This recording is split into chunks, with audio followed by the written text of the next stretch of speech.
जहां double engine की सरकार नहीं है और जहां डबल इंजन की सरकार है, क्या प्लस पॉइंट है? आज भारत सरकार की मदद से हमारी तमाम सड़कें देश के किसी भी राज्य से बेहतर स्वरूप ले रही है। डिजिटल इंडिया की बात करें, टेक्नोलॉजी की बात करें, उसको और बेहतर बनाने के लिए किस तरह से, अगर मैं कहूँ, लोगों को जोड़ा जा रहा है, इस पर किस तरह से काम हो रहा है? तो मैंने सबसे पहले 10 नई स्ट्रीम शुरू की, जिसमें robotic engineering, artificial intelligence, data science और इस तरह की तमाम गेमिंग एंड एनिमेशन, कुल 10 नई स्ट्रीम जो आज के डिजिटल इंडिया की आवश्यकता है, उनको मैंने शुरुआत की। देखिए खास मुलाकात उत्तराखंड के वन मंत्री सुबोध उनियाल जी के साथ 26 जनवरी रविवार शाम 7 बजे सिर्फ दूरदर्शन किसान पर। किस फसल की क्या है चाल,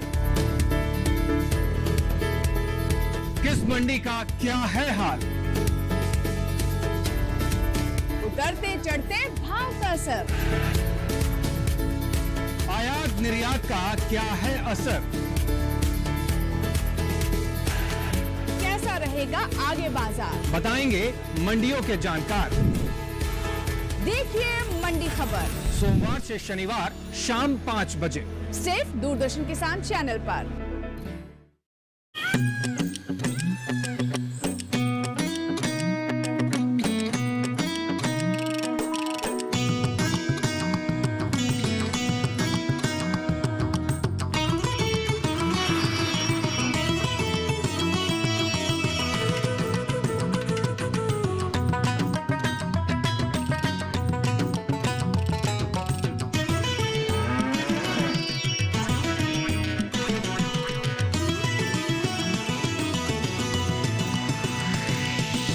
डीडी किसान, बदलते भारत की शान।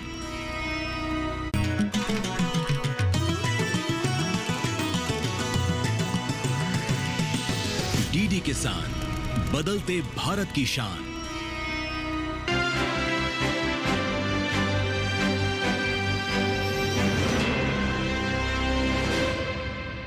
नमस्कार, आप देख रहे हैं खास मुलाकात और मैं हूं आपके साथ राधिका चौधरी। हर बार की तरह इस बार भी हाजिर हूं एक खास मेहमान को लेकर। देखिए, आज जो हमारे साथ मेहमान होंगे, आप इस बात से अंदाज़ा लगा सकते हैं कि उनकी जो पहचान है अपने राज्य में कितनी है। 5 बार विधानसभा का चुनाव लड़ा, जिसमें 4 बार उन्होंने विजेता हासिल की। लेकिन ऐसे में देखिए, जब वो कृषि मंत्री थे तो उन्होंने कृषि कर्मण का जो पुरस्कार है वो भी अपने राज्य को दिलाया। आज जो खास मेहमान हैं उनका नाम है सुबोध उनियाल जी, जो वन मंत्री है हमारे साथ। सर, बहुत बहुत स्वागत आपका। नमस्कार। देखिए, उत्तराखंड से आते हैं और उत्तराखंड का नाम जहन में आते ही खूबसूरत वादियाँ, वो तमाम चीज़ें आ जाती हैं। अगर हम किसानों की बात करें, आम जनता की बात करें, उनकी आय बढ़ाने की बात करें, उनके विकास की बात करें, तो कृषि वानिकी जो है किस तरह से मददगार बन रही है? देखिए, अब तो मैंने कहा कि हमारे यहाँ जो करीबन 7,500 के आसपास हमारे यहाँ ग्राम पंचायतें हैं और सभी ग्राम पंचायतें कहीं ना कहीं वन क्षेत्र से जुड़ी हैं। तो वनों के माध्यम से उनकी आजीविका कैसे चले, इसी को लेकर के हम लोगों ने जो आपसे कहा कि वन पंचायतों में हम हर्बल मिशन ला रहे हैं 628 करोड़ का। इसके अलावा जो कॉमर्शियल क्रॉप हैं, फॉरेस्ट, जो एग्रो फॉरेस्ट्री के जो हमारे पेड़ हैं, उनके माध्यम से किस तरह आदमी अपनी आजीविका चला सके, वुड बेस्ड इंडस्ट्री को किस तरह से मजबूत किया जाए, इन चीज़ों को लेकर के ही जो हम लोग आगे बढ़े। तो इसी में कहीं ना कहीं लोगों को मैंने आपसे कहा कि ये विश्वास देने में हम सफल हुए हैं कि वन विभाग के प्रति, सरकार, जनता के प्रति सरकार जो है वो सकारात्मक है और जब जनता की आजीविका को फॉरेस्ट से जोड़ के आगे बढ़ना चाहती है। और इसके अलावा मैंने आपसे कहा कि क्योंकि आज सबसे बड़ी समस्या जो पहाड़ों में है वो है वाइल्ड एनिमल की। वाइल्ड एनिमल का सीधे जो एग्रीकल्चर सेक्टर हमारा है, बागवानी और एग्रीकल्चर का जो है, इस पर असर पड़ता है। तो हम लोग प्रयास ये कर रहे हैं कि किस तरह से, जो बंदरों ने बड़ा नुकसान किया हुआ, लोग, आम आदमी कहता है सब बंदरों ने हमारी खेती खराब कर दी। जी, ये सवाल होता है। हाँ, तो हमने इसीलिए एक मंकी मिशन भी प्रारंभ किया, जिसमें हमारे राज्य में कुल 1,41,000 के आसपास हमारे पास स्टैटिस्टिक्स है कि 1,41,000 के आसपास बंदर हमारे राज्य में हैं। तो हमने मंकी मिशन के माध्यम से ये तय किया कि हम बंदरों को स्टरलाइज करके, क्योंकि बंदरों की पॉपुलेशन, ब्रीडिंग बहुत तेज़ी से बढ़ती है, साल में 3-3 बार उसकी ब्रीडिंग होती है, तो किस तरह उनको रोका जाए। तो आज तकरीबन हम पिछले 2 सालों में 70,000 के आसपास बंदरों का स्टरलाइज कर चुके हैं। अच्छा, ताकि किस तरह से सर? ये सवाल बार बार जब मैं उत्तराखंड किसानों के बीच जाती हूँ तो उन्होंने कहा कि आप जब भी मिले तो ज़रूर ये पूछिएगा कि बंदर हमारे खेत का विनाश कर दे, तो दूसरा विकल्प क्या है? देखिए, ये बहुत शॉर्ट टर्म प्लान तो बनेगा नहीं। आपको भविष्य में इनकी जनसंख्या को जब आप रोकेंगी तो धीरे धीरे जो स्टेलाइजेशन होने के कारण जब जनसंख्या की गति कम हो जाएगी और धीरे धीरे एक समय आने के बाद जो बंदर आज जिंदा है वो जाएगा भी। तो इसमें टाइम तो लगेगा, लेकिन मैंने आपसे कहा ना लॉन्ग टर्म प्लान है, शॉर्ट टर्म में आप कुछ नहीं कर सकते इसमें। तो इसीलिए लॉन्ग टर्म प्लान के तहत हमने मंकी मिशन शुरू करके इनका बंध्याकरण की कार्यवाही को आगे बढ़ा करके अब हम तमाम बंदर बाड़े बना रहे हैं। बंदर बाड़ों में बंदरों को रख करके, क्योंकि आप देखिए आप कैद भी नहीं कर सकते, तमाम पशु प्रेमी भी हैं वो आपको, क्योंकि एक बार अगर बंदरों को मारने की बात चली थी तो बड़ा विरोध हुआ हाँ, था। यही सवाल था कि तो इसलिए मारा भी नहीं जा परमिशन मिल सकता, सकती है। मारा भी नहीं जा सकता। तो अब तरीका ये है कि उनकी जनसंख्या को किससे रोका जाए।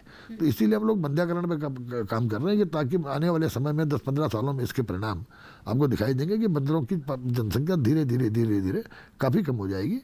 इसके साथ साथ जो ह्यूमन वाइल्ड लाइफ कॉन्फ्लिक्ट है, हमारे यहाँ मानव वन्य जीव संघर्ष एक बहुत बड़ी समस्या है। और मानव वन्य जीव संघर्ष से कई बार ये स्थिति होती है कि लोगों ने शाम को घर से निकलना बंद कर देते हैं कि कहते हैं गुलदार आ जाएगा, टाइगर आ जाएगा। तो इसको लेकर के भी पहली बार एक नया परिवर्तन हमने किया कि फॉरेस्ट विभाग जो है, हमने गांवों को जहां पर पहले तो उन जगहों को चिन्हित किया जिन जगह पर इस तरह की घटनाएं ज़्यादा हुई हैं। तो फर्स्ट फेज में हमने उन गाँवों को स्ट्रीट लाइट देने का काम शुरू किया है ताकि वो गांवों की सीमाओं में जब सोलर लाइट लगा लेंगे तो उजाले से जंगली जानवर कम आता है। और आप अगर शाम को रात को बाहर निकल रहे हैं तो आपको दिखेगा कोई है तो नहीं।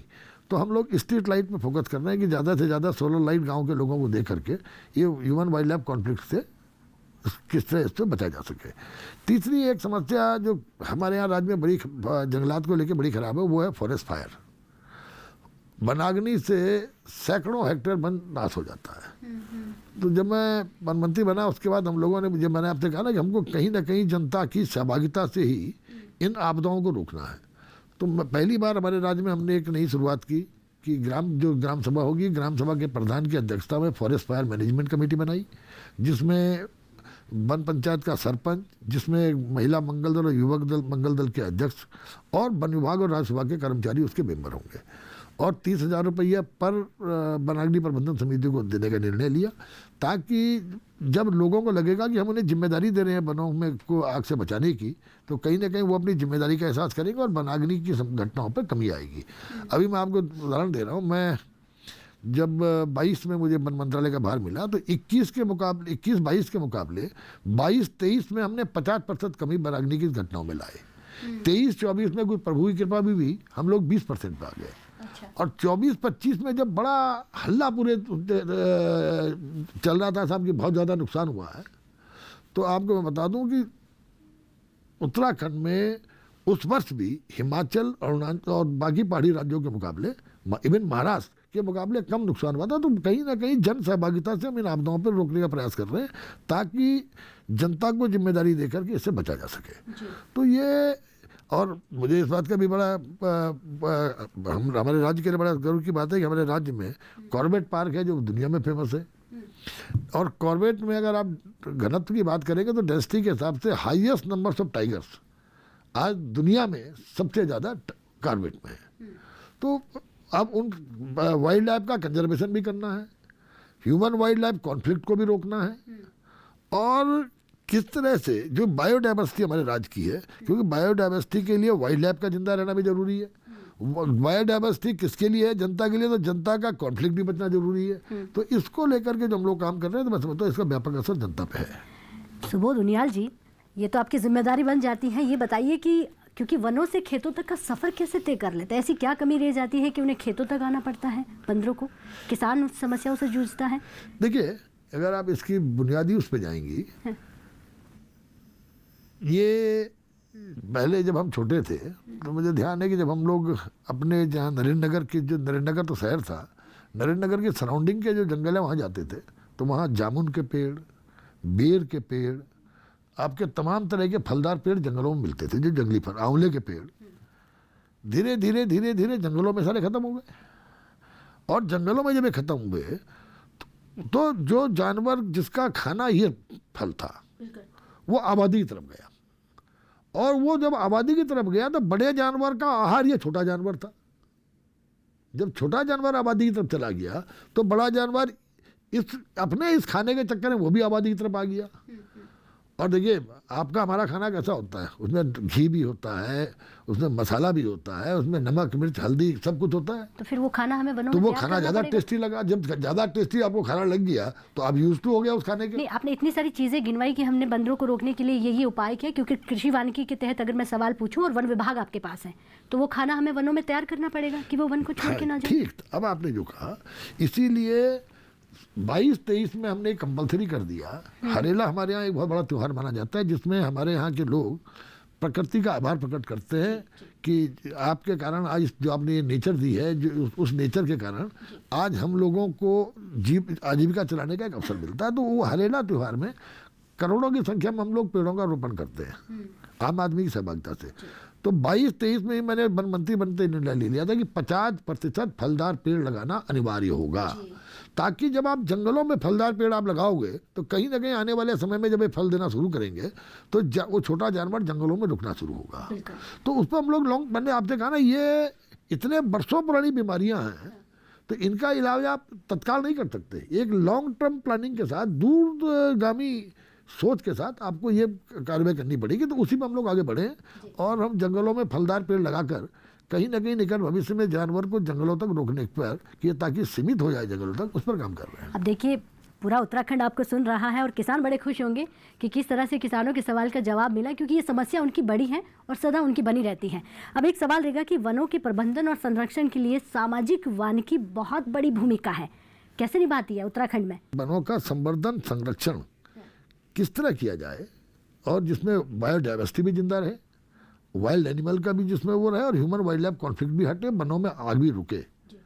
इस सब के लिए मैंने आपसे एक शब्द कहा था कि जन सहभागिता, कम्युनिटी इन्वॉल्वमेंट। तो हम कुल जन सहभागिता को लेकर ही अपनी नीतियां बना रहे हैं कि ताकि जनता को भी, क्योंकि आज ये मैं आपके चैनल के माध्यम से ये भी बताना चाहूँगा कि मैं समझता हूँ आज से 50 साल 40 साल पहले जो वनों का महत्व था, जो उपयोगिता थी, आज की तारीख में उससे कई ज़्यादा गुना इसकी महत्व उपयोगिता बन गई है।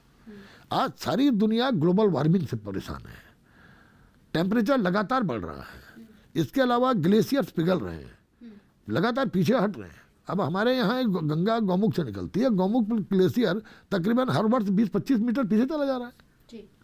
तो अगर हालात ये रही तो गंगा जी सूख जाएंगी। आप परिकल्पना करिए, गंगा सूख गई तो गंगोत्री से लेकर गंगा सागर तक का क्या स्थिति होगी। जो पूरा का पूरा देश में जो देश को जोड़ने का काम करती है, उसके चारों तरफ लोग खेती कर रहे हैं, वो खेती पे इसका बहुत बड़ा दुष्प्रभाव पड़ेगा। तो खेती पे दुष्प्रभाव पड़ेगा तो आजीविका पे दुष्प्रभाव पड़ेगा। दूसरी चीज, आप पेड़ अगर नहीं रहेंगे, ऑक्सीजन आपको कहाँ से मिलेगी? ऑक्सीजन का आप महत्व देख चुके हैं आप कोविड पीरियड में, किस तरह से लाखों लोगों ने दम तोड़ दिया। शुद्ध हवा आप देख रहे हैं, आज दिल्ली के अंदर बीच में स्कूल्स बंद हो गए, कितना पहुंच गया था? 483-84 के आसपास पहुंच गया था, 93 के आसपास, 493, और स्कूल बंद करने पड़े। तो पर्यावरण किस तरह बचा रहे, इसके लिए वनों का जिंदा रहना बहुत जरूरी है। और इसके साथ साथ जो बाकी सरकार भी काम कर रही है कि जिस तरह गंगा को, नमामि गंगे में गंगा किस तरह साफ रहे, किस तरह लोगों को पॉलीथीन के जो दुष्प्रभाव है उसकी जानकारी। और आज एक अच्छे संकेत है कि धीरे धीरे पॉलीथीन का उपयोग कम होता जा रहा है और लोग इस चीज़ को समझ रहे हैं। मैं बच्चों के बीच में जाकर देखिए, आज इसके लिए बहुत सरकार से ज़्यादा काम का आवश्यकता है, अवेयरनेस की। जब तक जन जागरण नहीं होगा, जन जागरूकता नहीं होगी, आप इसको नहीं कर सकते। आम आदमी का इसमें पार्टिसिपेशन नहीं है। अब पॉलीथीन, हम वन विभाग ने हमने क्या किया, देखिए 10-12 रुपए की आप बोतल लेते हैं पॉलीथीन, उसके ये पानी की, पीने का पानी जो मिनरल वाटर है, हम वन विभाग क्या करता है कि जो हमारे चारों धाम में यात्री जा रहे हैं, हम खाली बोतल 10 रुपए की परचेज करते हैं। यानी आप पानी भी पी गए और वो बोतल अगर आपने साथ लाकर आपने वन विभाग को सौंप दी तो 10 रुपए पर बोतल में उनको देते हैं। अच्छा जी, हाई एल्टीट्यूड में किस तरह से आप वहाँ पर पॉल्यूशन फ्री रख सकते हैं, इसके लिए प्रयास है। दूसरा, आप ये देखिए कि आज एयर कंडीशन और गाड़ियाँ अरबों खरबों की संख्या में है और बढ़ती जा रही है। इसका जो पर्यावरण पर सबसे विपरीत प्रभाव है, मेरा तो ये मानना है कि सबसे बड़ा विपरीत प्रभाव गाड़ियों का और एयर कंडीशन का है। जिस तरह ये बाहर गर्म हवा फेंक रहे हैं, और टेम्परेचर अभी आपने देखा बॉम्बे जैसा शहर जो बड़ा मॉडरेट जहाँ का टेम्परेचर होता था 52 डिग्री पहुँच गया। दिल्ली की हालत आप देख रहे थे इस बार क्या थी गर्मियों में, देहरादून जैसी जगह 42 डिग्री पहुँच गई। तो ये निकट भविष्य के लिए बहुत खतरनाक संकेत हैं और ये आने वाली पीढ़ी के भविष्य पर एक प्रश्न चिन्ह है अगर हमने पर्यावरण को नहीं बचाया। और पर्यावरण बचाने के लिए बहुत आवश्यक है कि आम आदमी की सहभागिता से हम वनों का संवर्धन भी करें, वनों का संरक्षण करें, क्योंकि वन ही वायु भी दे रहा है, वन ही पानी का स्रोत भी है। तो ये इसलिए ज़रूरी है कि वनों का संवर्धन, और इस पर बहुत गंभीरता से आज पूरी दुनिया इसको लेकर के, एक क्लाइमेट चेंज एक बहुत बड़ा इश्यू बन चुका है, ग्लोबल वार्मिंग बहुत बड़ा इश्यू है, जिससे से मैंने आपसे कहा कि ग्लेशियर्स लगातार पीछे जा रहे हैं। तो आज ये आम आदमी को ज़रूरी है कि अपने आने वाली पीढ़ी के भविष्य को देखते हुए उसे पर्यावरण के प्रति बहुत जागरूक होने की आवश्यकता है, ताकि क्योंकि सरकार, अगर आप देखें सरकार है क्या, सरकार जनता के द्वारा अपने हितों की रक्षा के लिए वो अपना एक नुमाइंदा चुनते हैं और वो नुमाइंदाओं का ग्रुप मिलकर के सरकार चलाता है। तो इनडायरेक्टली सरकार जनता की है, तो जनता को भी इसमें पार्टिसिपेशन की आवश्यकता है कि ताकि वो पॉल्यूशन को बचाए और पर्यावरण जो दूषित हो रहा है उसको बचाने के साथ साथ वो अपनी जिम्मेदारियों को एहसास करके अपने आने वाली पीढ़ियों के भविष्य को सुरक्षित करने का काम करें। जी, यानी कि सीधा सा मतलब हो गया कि जनता को अपनी भागीदारी भी निभानी पड़ेगी। देखिए, बिना जनता की भागीदारी के आप किसी तरह की आपदा पे जीत नहीं ले सकते, कोई आपदा हो,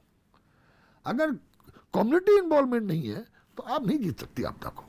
अगर वो सरकार से 100% उम्मीद रखें तो 10% उसका हिस्सा भी है। नहीं, ज़्यादा हिस्सा उसका होना अच्छा। चाहिए। कम्युनिटी देखिए, सरकार को ऐसा मैकेनिज्म बनाना चाहिए कि जिसमें कम्युनिटी को इन्वॉल्व करें। जैसे मैंने आपसे कहा फॉरेस्ट फायर मैनेजमेंट कमेटी ग्राम प्रधान की अध्यक्षता में हमने बनाई, क्योंकि देखिए हमारे पास ऐसी टेक्नोलॉजी है कि हम पे सूचना आ जाती है कि किस जंगल में आग लग गई। अब हमारा कर्मचारी हमने डिप्लोर किया, कर्मचारी वहाँ 2 घंटे बाद पहुँचा, तब तक आग ने विकराल रूप ले लिया। अगर लोकल लोगों का इन्वॉल्वमेंट होगा तो रिस्पॉन्स टाइम कम हो जाएगा और लोकल लोग इमीडिएटली उस पर जो है जाकर के आग बुझाने पे काम करना प्रारंभ कर देंगे। तो ये जन सहभागिता ही ऐसी है जिससे आप, मैं समझता हूँ, तमाम तरह की बुराइयों पे जीत लगा कर सकते हैं। चलिए सुबोध उनियाल जी, डबल इंजन की सरकार है आपके राज्य में, तो जहाँ डबल इंजन की सरकार नहीं है और जहाँ डबल इंजन की सरकार है, क्या प्लस पॉइंट है? उसका ज़्यादा फायदा हमारे जनता को मिलता है, ज़्यादा फायदा होगा? है तो देखिए, पूरे देश की एक सरकार है और डबल इंजन का फ़ायदा ये मिलता है कि आज की तारीख में राजनीति जिस स्तर पे जा रही है कि विरोध करने के लिए विरोध करना है, कोई सकारात्मक विरोध नहीं है, कोई रचनात्मक विरोध नहीं है, केवल विरोध करने के लिए विरोध करना है कि अगर विरोधी कोई आपका विरोधी अगर सत्ता में है तो उसका किस तरह आपको विरोध करना है। मैं आपको एक किस्सा सुना रहा हूँ। एक बार कि मैं पढ़ा था शुरुआत में, एक गांव में बाढ़ आ गई, उस गांव के जो विधायक थे वो मंत्री थे सरकार में। अच्छा। तो अब विरोधी पक्ष बैठता है, विरोधी पक्ष ने कहा कि बाढ़ आई है और मंत्री जी आ रहे हैं, सुनना है।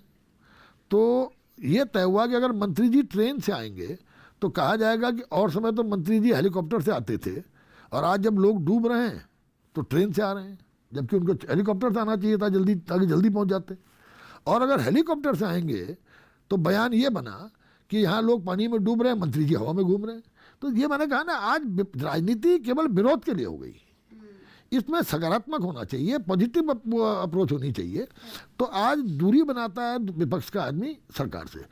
एक ही दल की सरकार होने से सरकार के साथ संवाद बना रहता है और उस संवाद बनने से तमाम राज्य की जो आवश्यकताएं हैं वो जब आप भारत सरकार को बताएंगे तो निश्चित रूप से भारत सरकार से आपको मदद मिलेगी। आज चाहे वो ट्रेन का नेटवर्क आप देख रहे हैं, जो आपका बद्रीनाथ के लिए ट्रेन के रूट में तैयार हो गया, चारों धाम को ट्रेन रूट के लिए सर्वे हो चुका है, उस पर आगे काम होगा। ऑल वेदर रोड बना करके 22,000 करोड़ की एक छोटे से राज्य को ऑल वेदर रोड दे करके ये भी डबल इंजन सरकार में मुमकिन हो पाया। हमारी तमाम सड़कें, आज अगर आप उत्तराखंड के अंदर जाएंगे तो आज भारत सरकार की मदद से हमारी तमाम सड़कें देश के किसी भी राज्य से बेहतर स्वरूप ले रही हैं। तो ये डबल इंजन का ही फायदा है। अभी आपने देखा पूरे देश के अंदर 85 सेंट्रल स्कूल स्वीकृत हुए और करीबन 32 राज्य हैं देश के अंदर, 4 केवल हमारे राज्य को मिले। एक छोटे से राज्य को 4 सेंट्रल स्कूल मिलना, ये डबल इंजन है। हमारे राज्य को ट्रेन के चारों धाम से जोड़ने की योजना का स्वीकृत होना, ये डबल इंजन है। हमारे राज्य में ऑल वेदर रोड का बनना, ये डबल इंजन का फायदा है। हमारे राज्य में तमाम रोडों को नेशनल हाईवे अथॉरिटी के द्वारा स्वीकृत करके उनका चौड़ीकरण का काम करना, ये डबल इंजन की सरकार है। केदारनाथ और बद्रीनाथ को आज देश के बेहतर स्मार्ट सिटी के रूप में इस्टेब्लिश करने का जो काम चल रहा है, ये डबल इंजन का काम है। तो डबल इंजन से निश्चित रूप से राज्य को बड़ा फायदा मिला, और आज डबल इंजन की सरकार होने के कारण हमारी सरकार और भारत सरकार मिल करके उत्तराखंड राज्य को, मोदी जी ने कहा भी है कि 21वीं सदी का ये तीसरा दशक उत्तराखंड का होगा, और उत्तराखंड का तीसरा दशक जो उत्तराखंड देश का सर्वश्रेष्ठ राज्य बने, इसमें निश्चित रूप से बिना डबल इंजन की सरकार के संभव नहीं है। आपने जो किस्सा सुनाया सुबोध उनियाल जी, जब आप विपक्ष में होते हैं तो मुझे लगता है कि ये प्रक्रिया चलती रहती है, इस पर ना जाए तो बेहतर है। लेकिन मुझे ये बताइए कि अगर हम डिजिटल इंडिया की बात करें, टेक्नोलॉजी की बात करें, उसको और बेहतर बनाने के लिए किस तरह से, अगर मैं कहूँ, लोगों को जोड़ा जा रहा है, इस पर किस तरह से काम हो रहा है? देखिए, आज समय की आवश्यकता है कि जब आप देख रहे हैं दुनिया के अंदर आर्टिफिशियल इंटेलिजेंस का समय आ गया, रोबोटिक सर्जरी हो रही है। आप देख रहे हैं पहले डॉक्टर सर्जरी करते थे, अब रोबोट सर्जरी कर रहे हैं। तो आज की तारीख में हमारे बच्चे किस तरह से दुनिया के बच्चों के सामने खड़े हो सके। मैं जब टेक्निकल एजुकेशन मिनिस्टर बना तो मैं देखा कि हमारे राज्य में बाबा आदम के ज़माने की स्ट्रीम चली आ रही हैं, सिविल, इलेक्ट्रिकल, मैकेनिकल, इलेक्ट्रॉनिक्स। तो मैंने सबसे पहले 10 नई स्ट्रीम शुरू की, जिसमें robotic engineering, artificial intelligence, data science और इस तरह की तमाम, गेमिंग एंड एनिमेशन, कुल 10 नई स्ट्रीम्स जो आज के डिजिटल इंडिया की आवश्यकता है, उनको मैंने शुरुआत की। और इसके अलावा शायद कोई मंत्री ये नहीं करता, मैं करीबन 8 इंजीनियरिंग कॉलेजेस की बोर्ड ऑफ गवर्नर्स का चेयरमैन था। और हमारे यहाँ जो टेक्निकल यूनिवर्सिटी है, उत्तराखंड टेक्निकल यूनिवर्सिटी, वो एक एफिलिएटिंग यूनिवर्सिटी थी। वो एग्ज़ाम कंडक्ट करती थी, पेपर बनाती थी और रिजल्ट डिक्लेयर करती थी, बस। तो मैंने अपने 6 इंजीनियरिंग कॉलेजेस,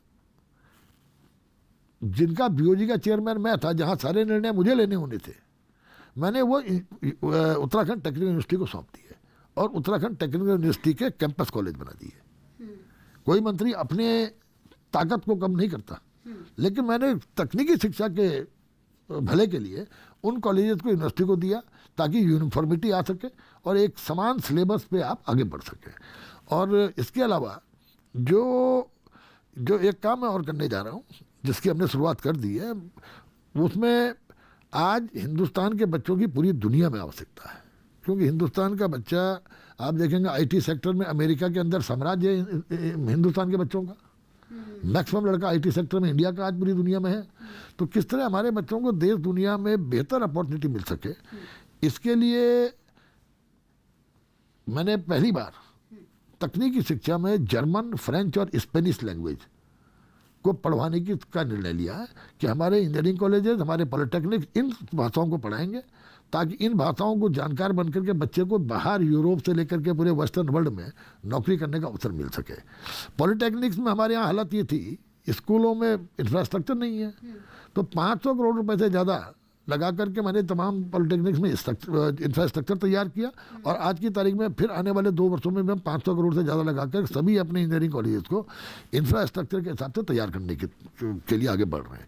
तीसरा, एक नया कंसेप्ट हमने शुरू किया अपने राज्य में, इंटीग्रेटेड इंजीनियरिंग इंस्टीट्यूट का। इंटीग्रेटेड में यह है कि एक ही छत के नीचे आपको डिप्लोमा भी, डिग्री भी और पोस्ट ग्रेजुएशन भी। जैसे आपको डिप्लोमा आपने किया, फिर आप बीटेक करेंगे, फिर एमटेक करेंगे, तो एक ही छत के नीचे। और इसकी शुरुआत मैंने नरेंद्रनगर, जो मेरी विधानसभा है, पहला कॉलेज इंटीग्रेटेड कंसेप्ट है, नरेंद्रनगर में प्रारंभ हो रहा है। तो हो गया? जी हाँ, जियो कभी का हो गया। अच्छा, उसके लिए ज़मीन हमें मिल गई है, अब उस पर जल्दी हम लोग कंस्ट्रक्शन करेंगे। लेकिन पॉलिटेक्निक जो वहाँ पे, उसी को अपग्रेड किया है। तो उसको इस तरह मेरा ये है कि आज बच्चे के अंदर संभावनाएं हैं। कुछ बच्चे इंजीनियरिंग नहीं कर पाते, गरीब बच्चे हैं। डिप्लोमा, क्योंकि हमारे राज्य में 71 सरकारी पॉलिटेक्निक्स हैं, जो कि उत्तर प्रदेश के मुकाबले कई गुना ज़्यादा है अगर आप पॉपुलेशन के हिसाब से देखेंगे। तो इन पॉलिटेक्निक्स में गरीब बच्चा तो आ जाता है, पर इंजीनियरिंग की उसके अंदर क्षमता है। इसीलिए हम इंटीग्रेटेड कंसेप्ट में काम कर रहे हैं कि अब धीरे धीरे हम अपने पॉलिटेक्निक्स को अपग्रेड करके डिप्लोमा, डिग्री और एमटेक तीनों एक ही छत के नीचे मिल जाए, इस पर काम कर रहे हैं, ताकि गरीब बच्चे जिनके अंदर संभावनाएं हैं, क्षमताएं हैं, वो बच्चे भी आगे बढ़ सकें। तो और मैंने कहा बेहतर अवस्थापना सुविधाएं हों। और पहली बार हमारे इंजीनियरिंग कॉलेजेस में एडोकिज्म था, जहाँ देखिए वहीं तदर्थ डायरेक्टर चले आ रहे हैं। तो हमने तत्काल, मैंने पहला निर्देश दिया था कि एडोकिज्म खत्म करिए और रेगुलर डायरेक्टर लाइए, ताकि रेगुलर डायरेक्टर संस्थान को बेहतर ढंग से चला सके और उस पर हम आगे बढ़े। आप तो माननीय प्रधानमंत्री जी का सपना सच कर रहे हैं, क्योंकि वो भी कहते हैं कि खेती जो है एक ही छत के नीचे इंटीग्रेटेड फार्मिंग होनी चाहिए, वैसे ही आप एजुकेशन को भी बढ़ावा दे रहे हैं। अच्छा देखिए, कृषि वानिकी, सामाजिक वानिकी और सुबोध उनियाल जी, अब आखिरी सवाल ये होगा कि ऐसा हम इन सभी बातों के अलावा ऐसा हम क्या रोड मैप बना रहे हैं आने वाले समय के लिए? क्या ऐसी नई चीज़ें हम लेकर आ रहे हैं जो हमारी जनता आपको उम्मीद लगाए, टकटकी लगाकर सुन रही है, उनके लिए कुछ नया हो कि आने वाले समय में ये कुछ आप दे सकते हैं? देखिए, आने वाले समय के लिए एक मूल मंत्र दिया है, आत्मनिर्भर भारत, समृद्ध भारत, स्वावलंबी भारत और वोकल फॉर लोकल। इन चीज़ों को बढ़ावा देना होगा। इसीलिए हम सबसे ज़्यादा वीमेन एम्पावरमेंट पर काम कर रहे हैं। किस तरह महिलाओं के सेल्फ हेल्प ग्रुप के माध्यम से हम आजीविका बढ़ा करके, क्योंकि हमारे राज्य की सबसे बड़ी समस्या है पलायन की, और हमारा राज्य एक बॉर्डर स्टेट है, और बॉर्डर स्टेट में अगर पलायन होगा तो ये केवल उत्तराखंड के लिए खतरनाक नहीं है, ये पूरे देश के लिए है। अगर आप याद करिए, कारगिल में जब पाकिस्तान की फौजें घुस आई थी तो हमारी किसी इंटेलिजेंस एजेंसी ने नहीं पकड़ा उसको, लोकल चरवाहे ने देखा, पकड़ा था कि पाकिस्तान के लोग चले आए, क्योंकि लोकल लोगों को पहचान सकते हैं। इसी तरह हमारा बॉर्डर है, हमारे बॉर्डर में अगर कहीं चाइना के लोग घुस आए तो हम नहीं पकड़ पाएंगे कि चाइना का है या उत्तराखंड का है, लेकिन वहाँ का आदमी पहचान लेगा। इसलिए आज आवश्यकता ये है कि आप जो हमारे बॉर्डर के इलाके हैं उनको किस तरह से आप अवस्थापना सुविधाएं दे करके मजबूत करें। इसीलिए प्रधानमंत्री जी ने एक जो हमारा अंतिम गांव था माणा, उसको प्रधानमंत्री जी ने नाम दिया पहला गांव।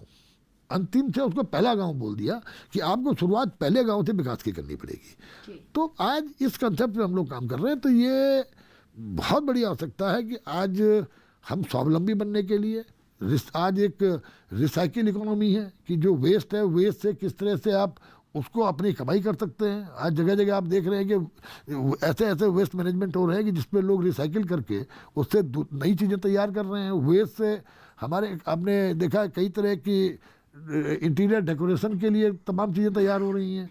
तो ये वेस्ट से एनर्जी हो रही है, वेस्ट टू एनर्जी।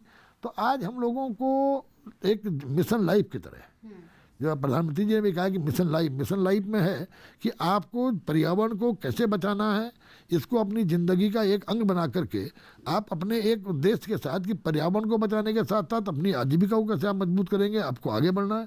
इन्हीं चीज़ों को लेकर जब आप आगे बढ़ेंगे तो निश्चित रूप से समृद्ध भारत भी बनेगा, स्वावलंबी भारत भी बनेगा, मजबूत भारत भी बनेगा, और भारत विश्व गुरु करने का जो सपना है उसको पूरा करने में आगे बढ़ेगा। बिल्कुल, 2024 विकसित भारत और आत्मनिर्भर भारत की सुबोध उनियाल जी आप बात कर रहे हैं। देखिए, बात सामाजिक सुधार की करें, वन विभाग की हम जब बात कर रहे थे, वनों के सुधारने की बात करें, वन संरक्षण की बात करें, बात आने वाले उस समय की करें कि क्या कुछ जो है, क्योंकि देखिए जनता आपको चुनती है और बड़े भरोसे के साथ जनता उम्मीद भी करती है कि आने वाले समय में क्या कुछ नया बेहतर मिल सकता है, क्योंकि उत्तराखंड की बात हो रही है।